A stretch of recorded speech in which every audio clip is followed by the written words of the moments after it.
మా పెద్ద పిల్ల సారిక ఆంధ్ర యూనివర్సిటీలో ఇంజనీరింగ్ మొదటి సంవత్సరం చదువుతుంది అని మా అమ్మ ఊరంతా దండోరా వేసి చెప్పడం మొదలెట్టి ఇప్పటికి 10 రోజులయ్యింది. సెప్టెంబర్ నెల వర్షాల రోజులు ఏదో ఒక టైంలో వచ్చి పలకరించి వెళ్తున్నాయి. మధ్యాహ్నం 3, 3:30 మధ్య చిన్నగా పడుతున్న చినుకులకి బ్యాగుల్ని, చున్నీల్ని అడ్డు పెట్టుకొని వెళ్తున్న మా మొదటి సంవత్సరం అమ్మాయిల్ని ఆపారు. సీనియర్ ముఖ. "ఓయ్! పచ్చమిడ్డి అమ్మాయి, నీ పేరేంటి?" అడిగాడు Venu. "Second year senior." Padma. "హ్మ్. మిగతా వాళ్ళు కూడా మీ పేర్లు చెప్పండి." మళ్ళీ అందర్నీ విడివిడిగా అడగాలా? వెనుకున్న మరో సీనియర్ రాజేష్ గట్టిగా అడిగాడు మమ్మల్ని. మాధవి, భారతి, సారిక, జ్యోతిర్మయ్ అందరం పేర్లు చెప్పాం. "హ్మ్. ఏ బ్రాంచు?" "ఎలక్ట్రికల్ ఇంజినీరింగ్" చెప్పింది మాధవి. "జ్యోతి, ఓ పాట పాడు." వరసలో చివర్నున్న అమ్మాయిని అడిగాడు రాజేష్. "నాకు పాటలు రావు." కొట్టినట్టు చెప్పింది జ్యోతి. "మరి ఎవరికొచ్చు మీలో? ఎవరో ఒకళ్ళు పాడితేనే మీరు ఇక్కడి నుండి వెళ్ళేది." "మేము మీ సీనియర్స్. మీరు ఇప్పుడే జాయిన్ అయ్యారు. సీనియర్స్ చెప్పింది చెయ్యాలి తెలుసా?" వదిలేలా లేరు. "ర్యాగింగా?" చురుక్కున చూసి అడిగాను. "ఈ మాత్రం దానికి ర్యాగింగు అని పెద్ద పెద్ద పేర్లెందుకులే. ఫ్రెషర్స్ డే అయితే పాడతారు కదా! దానికి కొంచెం రిహార్సలు." అంతకన్నా సూటిగా చెప్పాడు వేణు. "ఇంతకీ ఎవరు పాడుతున్నారు?" రెట్టించాడు రాజేష్. "దీనికొచ్చు సీనియర్ అన్నయ్య." నన్ను చూపించింది పద్మ. అక్కడున్న అమ్మాయిలు సీనియర్స్ అంతా గొల్లున నవ్వారు అన్నయ్య అన్న మాటకి. "ఇది ఇంజినీరింగ్ కాలేజీ, స్కూల్ కాదు. వరసలు అవి పెట్టి పిలవనక్కర్లేదు. రాజేష్ అంటే చాలు. త్వరగా ఓ పాట పాడేసి వెళ్ళిపోండి." అన్నయ్య అన్న పిలుపుకి లోపల ఉక్రోషంగా ఉన్నా పైకి కనబడనీయలేదు రాజేష్. "సారిక, త్వరగా ఏదో ఒకటి పాడెయ్యవే. వీళ్ళు జిడ్డులా ఉన్నారు. పైగా సీనియర్స్‌తో పరిచయాలు పెంచుకోవడం మనకే మంచిది." పద్మతో పాటు మిగతా అమ్మాయిలు కూడా అభ్యర్థిస్తున్నట్టు అన్నారు. తప్పేలా లేదని "మరుగెలరా ఓ రఘువా" అని నేను మొదలుపెట్టగానే రాజేష్ ఆగమని సైగ చేశాడు. "ఒరేయ్ రామా, అభిరామా, ఇలా రారా. ఈ అమ్మాయి నిన్నే తలుచుకుంటుంది. నీ గురించే పాడుతుంది. త్వరగా రా" అని పిలవగానే ఒక్క ఊదుటున వచ్చాడు. అక్కడ వేరే జూనియర్ కుర్రాళ్ళతో ఉన్న అబ్బాయి. "ఏం పాడావు నా గురించి? మళ్ళీ పాడు." నా ఎదురుగా నిలబడ్డాడు. "అది మీ గురించి కాదు. త్యాగరాజస్వామి కృతి. రాముని గురించి." కొంచెం విసుగ్గా చెప్పాను. "నేను రామున్నే, అభిరాముణ్ణి." కొద్దిగా ముందుకి వంగి చెప్పాడతను. తలెత్తి మొదటిసారి చూశాను అతన్ని. రాముడంత విగ్రహం కాదు గాని ఏదో ఆకర్షణ ఉందనిపించింది ఆ పిల్లాడి తేనె కళ్ళల్లో. వెంటనే కళ్ళు దించేసుకొని "పదండి వెళ్ళిపోదాం" అని పద్మ చెయ్యి పట్టుకొని లాగాను. "పాడమంటే పారిపోతావ్? నిన్నే. ఓయ్! రెండు జల్లమ్మాయ్, నీ పేరేంటి?" వెనక నుండి అరుస్తున్నాడతను. "అవునే సారికా, ఆ అన్నయ్య గురించి ఎందుకు పాడావు పాట? ఇంకేదో సినిమా పాట పాడొచ్చు కదా!" బస్సులో వెళ్తుంటే అడిగింది పద్మ. "ఊరుకోవే, నాకసలు పాడే ఆలోచనే లేదు. ఎందుకు అనవసరమైన గొడవ అని గుర్తుకొచ్చిన త్యాగరాజ కృతి పాడేశాను." "అయినా నువ్వేంటే బాబూ, అందర్నీ అన్నయ్య అన్నయ్య అంటావ్? ఇంట్లో ముగ్గురన్నయ్యలున్నారు. సరిపోలేదా?" అంత విసుగులోనూ నవ్వొచ్చేసింది నాకు. పద్మ స్కూల్ రోజుల నుంచి ఇంతే. వాళ్ళని పిలిచి పిలిచే ఇలా అలవాటయింది. అయినా ఎందుకొచ్చిన గోల నాకు? ముందే అన్నయ్య అనేస్తే తర్వాత ఎవ్వడు మన జోలికి రాడు కదా! నా స్టాప్ వచ్చేసింది అని సైగ చేసింది. ఓ రామ నీ నామమెంతో రుచిరా బస్సు దిగి నడుస్తుంటే దారిలో ఎవరో భిక్షగాడు పాడుకుంటున్నాడు. పెద్దవాల్తేరు జంక్షన్ దాటాక ఓ 5 నిమిషాలు నడిస్తే వచ్చే మనసబువారి వీధిలో ఎడమ పక్కన నాలుగో పెంకిటిల్లు మాది. అప్పుడే వచ్చేసావేమే? అయిపోయిందా కాలేజీ? గుమ్మంలోనే ఎదురై టవల్ చేతికిస్తూ అడిగింది అమ్మ. హా! ఇవాళ లాస్ట్ అవర్ క్యాన్సిల్ అయింది. వర్షాకాలం కదా! వెళ్ళేటప్పుడు గొడుగు తీసుకువెళ్ళమంటే వినవు. వెధవ సోకు. నా చేతిలో బ్యాగ్ తీసుకుంది. సర్లే కాఫీ పెట్టమ్మా! తడి టవల్ పక్కన కుర్చీలో విసిరేశాను. హమ్మయ్య!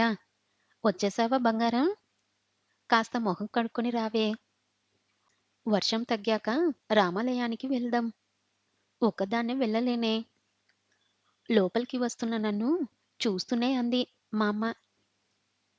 నేను రాను పో మమ్మా! ఏంటో ఈ రాముడి గోల ఇవాళ నాకు. చికాకు పడ్డాను. వెధవ కరెంటు. ఇలా 2 చినుకులు పడేసరికి అలా తీసేస్తాడు. కాఫీ ఇస్తూ వర్షాన్ని, ఎలక్ట్రిసిటీ డిపార్ట్‌మెంటుని ఏకరువు పెడుతుంది అమ్మ. కాఫీ తాగుతూ కిటికీలో నుంచి చూస్తుంటే మధ్యాహ్నం కాలేజీలో జరిగిన సంగతే కళ్ళ ముందు కదిలింది. క్లాసులు, ల్యాబ్‌లతో చాలా తొందరగా రోజులు గడుస్తున్నట్టు అనిపిస్తుంది. సీనియర్స్ కూడా అలవాటైపోయారు. ఇంటర్నల్ ఎగ్జామ్స్‌కి వారం రోజుల ముందు లైబ్రరీలో పుస్తకాల కోసం ఎగబడుతున్నామందరం. పేరుకి ఇంత పెద్ద లైబ్రరీ. ఏం లాభం? ఒక్క పుస్తకం దొరకదేంటే బాబు! లైబ్రరీలో చూస్తే ఎవ్వడూ కనబడడు. ఈ హాస్టల్ జనాలు మెస్‌లో తిండి చాలక ఇక్కడ పుస్తకాలు తినేస్తున్నారేమో! ఈ ఆదివారం జ్యోతి బుక్ డిపోకి వెళ్దాం. వస్తావా? సెమిస్టర్స్ బుక్స్ కోసం దాదాపు లైబ్రరీ మొత్తం 2 సార్లు వెతికాక అడిగింది పద్మ. హా! సరే. మరీ పొద్దున్నే వచ్చెయ్యకు. 11 దాటాక రా.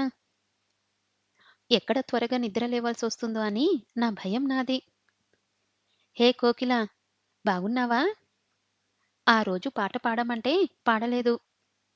వెనక నుండి వినిపించింది. మళ్ళీ అదే గొంతు. నా పేరు కోకిల కాదు. తిరిగి చూశాను. ఆ! తెలుసులే. సారిక అంటే కోకిలేగా? పైగా నువ్వు సంగీతం నేర్చుకుంటున్నావంట కదా!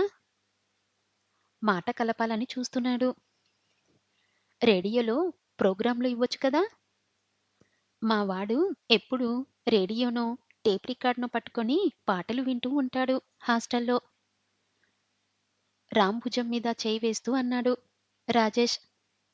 నేను వెళ్ళాలి. తప్పించుకొని వచ్చేశాను.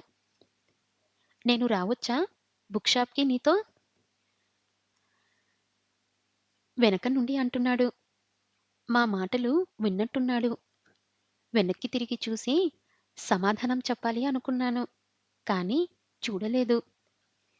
వీడేంటే నీ వెంట పడ్డాడు? వెనక్కి చూస్తూ అంది పద్మ. ఏమోనే బాబు! నస. డీసెంట్‌గానే మాట్లాడుతున్నాడు కదే! బాగున్నాడు కూడా. నువ్వు నచ్చావేమో! సరదాగా మాట్లాడొచ్చు కదా! చాలా మామూలుగా అనేసింది. నోరు ముయ్. మా అమ్మ సంగతి తెలుసుగా! అంతకు మించి అతని గురించి మాట్లాడటం అనవసరం అనిపించింది. అనుకున్నట్టే ఆదివారం జ్యోతి బుక్ డిపోకి వెళ్లి కావాల్సిన పుస్తకాలు తీసుకొని అట్నుంచి అటే జగదాంబ పూర్ణ మార్కెట్‌కి వెళ్లి షాపింగ్ చేసుకొచ్చాం. వచ్చేది ఒక్క ఆదివారం. పొద్దునంతా టీవీ, మధ్యాహ్నం తిరుగుళ్ళు. ఆడపిల్లకి అంతసేపు పెత్తనాలేంటి బయట? చెల్లెళ్ళు చూడు పొద్దున్నుంచి ఎంత బాగా చదువుకుంటున్నారో! ఒక్క పనికి సాయం చెయ్యవు పైగా. గసిరింది అమ్మ. ఇంటి గేటు ముందు ఆకుకూరలమ్మాయితో బేరం చేస్తుంది. ఎందుకే వర్తనం? దాని మీద అలా కేకలేస్తావు? ఏమీ చదవకుండానే దానికి యూనివర్సిటీలో సీటొచ్చిందా? దానివన్నీ నా పోలికలే.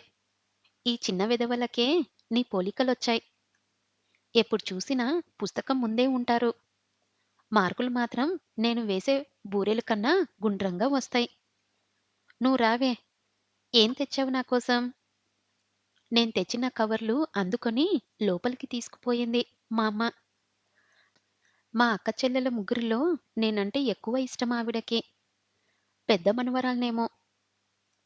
వాకిట్లో గుమ్మానికి చెరో వైపు కూర్చొని నేను తెచ్చిన బ్యాగుల వంక చూస్తూ చదువుకుంటున్నట్టు నటిస్తున్నారు హారిక, రాధిక. మర్నాడు కాలేజీలో లంచ్ బ్రేక్‌లో మళ్ళీ కనిపించాడతను. నేను వస్తానంటే రావద్దన్నావు. మరి నా కోసం అంత వెతుకుతున్నావు నిన్న? నేను వెతుక్కోవడమేంటి? అయినా నువ్వు బుక్ షాప్‌కి హా! వచ్చా. పొద్దున్నుండి అక్కడే ఉండి నీ షాపింగంతా అయ్యి ఇంటికి వెళ్ళే వరకు మీ వెనకాలే ఉన్నా. నువ్వు నా కోసం వెతకడం కూడా చూసా. ఎందుకొచ్చావు? మమ్మల్ని ఫాలో అవుతున్నావా? కోపంగా అడిగాను. నువ్వెందుకు వెతికావు? నేనేం వెతకలేదు. సర్లే, నేను రాలేదు. ఏమీ చూడలేదు అనేసి వెళ్ళిపోయాడు. నిజమా? వెతికావా? నా భుజాన్ని తన భుజంతో గుద్ది అడిగింది పద్మ. వాడి మొఖం ఏదో వాగుతున్నాడు. మాట దాటేశాను. చూస్తూ చూస్తూ మొదటి సంవత్సరం ఎగ్జామ్స్ కూడా అయిపోయి వచ్చాయి. అవకాశం చిక్కినప్పుడల్లా అతను నాతో మాట్లాడ్డానికి ప్రయత్నిస్తూనే ఉన్నాడు. ఆఖరి పరీక్ష రాసి బయటికొచ్చాం. ఎలా రాశావు?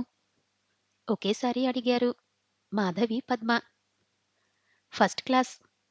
చాలా బాగా రాశానే. నిన్న హాస్టల్‌లో ప్రాక్టీస్ చేసినవే వచ్చాయి. నువ్వేంటే అలా ఉన్నావు? పదే పదే పేపర్ వంక చూసుకుంటూ పాలిపోయి ఉన్న నా ముఖం చూస్తూ అడిగింది భారతి. ఏమోనే, ఎందుకో సరిగ్గా రాయలేదు. అన్నీ సగం సగం రాసి వదిలేసినట్టు అనిపిస్తుంది. సర్లేవే, అయిపోయాయిగా ఎగ్జామ్స్. కొన్నాళ్ళు రిలీఫ్. నా చేతిలో ఉన్న క్వెషన్ పేపర్ లాగేసింది పద్మ. మరీ ఎక్కువ చదివేసినా ఇలా అవుతుందేమో. కళ్ళల్లో నీళ్ళొక్కటే తక్కువ అన్నట్టుంది నా పరిస్థితి. ఎలా రాసావు ఎగ్జామ్స్? అడిగాడతను వెనక నుండి సడన్‌గా వచ్చి. నీకు అమ్మాయిల వెనక తిరగడమే పనా? అందుకే ఈ కాలేజ్‌లో జాయిన్ అయ్యావా? నువ్విలా మాటి మాటికి నాకు కనపడుతూ ఉంటే నేను చదువు మీద శ్రద్ధ పెట్టలేకపోతున్నాను. ఎందుకులే, సీనియర్ అని నీ మీద ఇప్పటి వరకు కంప్లెయింట్ చెయ్యలేదు. ప్లీజ్ నన్నొదిలేయ్. అసలే చికాకుతో ఉన్న నేను. కోపంతో గట్టిగా అరిచేసరికి అక్కడున్న అందరూ ఆగి మరీ చూశారు. సారీ సారిక. మళ్ళీ నీ జోలికి రాను. వెళ్ళిపోయాడు అక్కడ్నుండి. వెనక్కి చూస్తున్నాడని అనుకున్నానో, చూడాలని ఆశపడ్డానో గాని అతను మాత్రం తిరిగి చూడలేదు. కొంచెం ఎక్కువగా రియాక్ట్ అయ్యానేమో అనిపించింది. నిజానికి అతను నన్నెప్పుడూ ఇబ్బంది పెట్టలేదు. ఇన్‌ఫాక్ట్ చాలా డీసెంట్‌గా ఏదో ఒక రకంగా మాట్లాడ్డానికి మాత్రం ప్రయత్నించేవాడు. ఆ రోజు ఎగ్జామ్స్ వల్లనో, నా మూడ్ స్వింగ్స్ వల్లనో గానీ పిచ్చిగా ప్రవర్తించాననిపించింది. మొదటి సంవత్సరం అయిపోయింది. వేసవి సెలవులు. చెల్లెలతో కలిసి సంపత్ వినాయక్ గుడికి వెళ్ళిన నాకు రాజేష్ కనిపించాడు. కుశల ప్రశ్నలయ్యాయి. సారికా, రామ్ ఏమన్నాడని అందరిలో అలా తిట్టేశావు?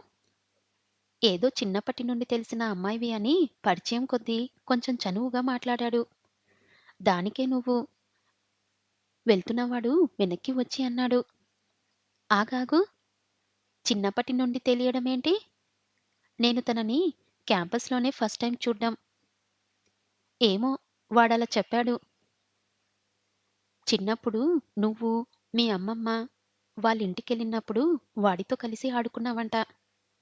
ఏదేమైనా తెలుసుకోకుండా నువ్వు వాడి గురించి అలా అనడం మాత్రం తప్పు. వస్తాను. బాయ్. చెప్పేసి వెళ్ళిపోయాడు రాజేష్. ఎవరు ఈ రామ్? నేను కలిసి ఆడుకోవడమేంటి? నాకేం అర్థం కాలేదు. గబగబా ఇంటికొచ్చి మా అమ్మ దగ్గరికెళ్ళి కూర్చున్నాను. పెరట్లో దూదితో వత్తులు చేస్తుంది మా అమ్మ. మా అమ్మ, మా అమ్మమ్మ వాళ్ళ ఊరంటే ఆత్రేయపురమే కదా? అడిగాను. అవునే. ఒత్తుల్ని దారంతో కట్టగా కట్టింది. చిన్నప్పుడు సెలువులకి వెళ్ళేవాళ్ళం కదా! మరి తర్వాత ఎందుకు వెళ్ళలేదు?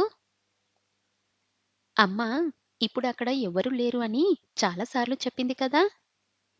ఓసిని ఇన్నాళ్ళు లేంది ఉన్న ఫలానా నీకిప్పుడెందుకు గుర్తుకొచ్చింది? సరే చెప్తా గాని ముందు ఈ వత్తులన్నీ జాగ్రత్తగా దారంతో కట్టకట్టు అని మిగతావి నా చేతికిచ్చి నువ్వప్పుడు బాగా చిన్నపిల్లవి. ఐదో, ఆరో ఉంటాయి నీకు. ప్రతి పండక్కి సెలవులప్పుడు అంతా మీ అమ్మమ్మ ఇంటికెళ్ళేవాళ్ళు. అప్పుడప్పుడు నన్ను తీసుకువెళ్ళేవారనుకో. మీ అమ్మమ్మ పోయాక రాకపోకలు తగ్గాయి. ఆవిడ పోయిన కొన్నాళ్ళకి మీ తాతగారు కూడా పైకెళ్ళిపోయారు. ఆ తర్వాత మొదలయ్యాయి మీ అమ్మకి, మామయ్యకి ఆస్తి గొడవలు. నీ కవల చెల్లెలిద్దరూ నెలల గుడ్లు. ఆస్తిలో ఆడపిల్లలకి వాటా లేదని మీ మామయ్య. ముగ్గురు ఆడపిల్లల్ని పెంచాలి. పైగా ఇంటి ఆడపడుచునని మీ అమ్మ. ఒక 6 నెలలు కొట్టుకు చచ్చారు. ఇచ్చింది తీసుకోవే అంటే ఇది వినదు. మొత్తానికి నానా తంటలు పడి పంచాయతీ వాళ్ళ సాయంతో ఉన్న పొలాన్ని 2 వాటలయ్యించింది. మీ అమ్మ చేసిన రభసకి మీ మామయ్య తన వాట పొలం, ఇల్లు అమ్మేసుకొని హైదరాబాదు వెళ్ళిపోయాడు. ఇహ అప్పట్నుండి వాళ్ళకి మనకి రాకపోకలు లేవు. అది కథ. పైకి లేపమ్మా! నడ్డి పడిపోయింది. ఇవి చేసి చేసి. రామచంద్ర ప్రభో! చెప్పి చెయ్యందించింది. అదంతా సరే గాని, అక్కడ నేను చిన్నప్పుడు ఎవరితో ఆడుకునేదాన్ని? నీకు గుర్తుందా? మా అమ్మని పైకి లేపుతూ అడిగాను. ఎవరితో ఏంటే? మీ మామయ్య కొడుకు.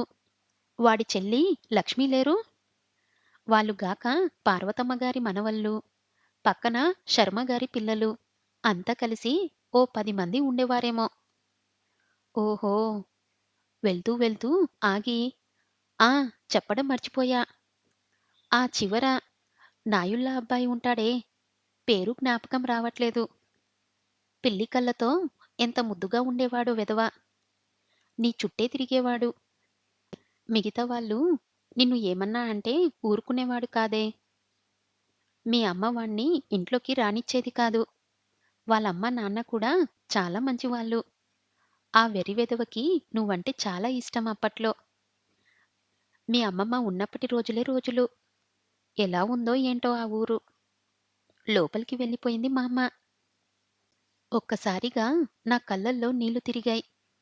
అంటే తనే రామ్. నన్ను చూసి గుర్తుపట్టాడు. కానీ నేనే పిచ్చిమొద్దుని. అన్నిసార్లు దగ్గరకొచ్చినా గమనించలేదు. పైగా అందరి ముందు తిట్టాను. ఇప్పుడేం చెయ్యాలి? పాపం ఎలా ఉన్నాడో ఏంటో?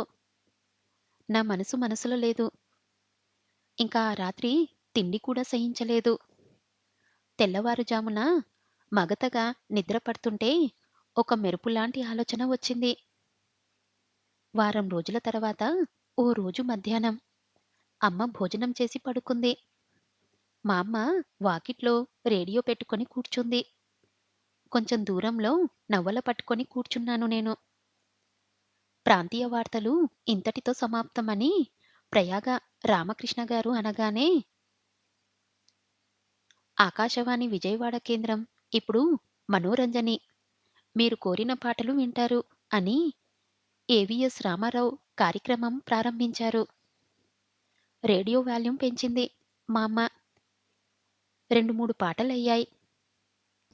తర్వాత రాబోతున్న గీతం విశాఖపట్టణం నుండి సారిక గారు వారి ప్రియమైన వారికి సందేశం పంపుతూ కోరుకున్న పసిడి మనసుల చిత్రం నుండి 'నీకై అభిసారికనై' అనే పాట. సంగీతం ఆస్వాదమ, రచన ఉషశ్రీ, గానం పి. సుశీల అనగానే మా అమ్మ నా వైపు చూసింది. అప్పటి వరకు రేడియో వైపు చూస్తున్న నేను, వైజాగ్ మొత్తానికి నేనొక్కదాన్నే సారికని ఉన్నానా? అనేసి పుస్తకం అడ్డు పెట్టేసుకున్నాను. నిన్నే వలచితినోయ్, నిన్నే వలచితినోయ్, కన్నుల్లో దాచితినోయ్, వెన్నెల్లో వెచితినోయ్, నీకై అభిసారికనై. రేడియోలో పాట వస్తుంది. నలుడికి, దమయంతికి మధ్య హంస రాయబారం చేసిందంటే నవ్వుకున్నాను. కుబేరుని కొలువుల్లో ఉండే యాక్షుడు తన ప్రియురాలికి మేఘ సందేశం పంపాడు అని కాళిదాసు రాస్తే కావ్యమే కదా అనుకున్నాను.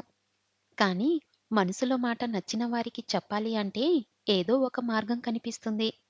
దానికోసం ఏదైనా చెయ్యాలనిపిస్తుంది అని మొదటిసారి అనుభవపూర్వకంగా తెలిసింది. నేను చేసిన పని నాకే కాస్త క్రేజీగా అనిపించింది.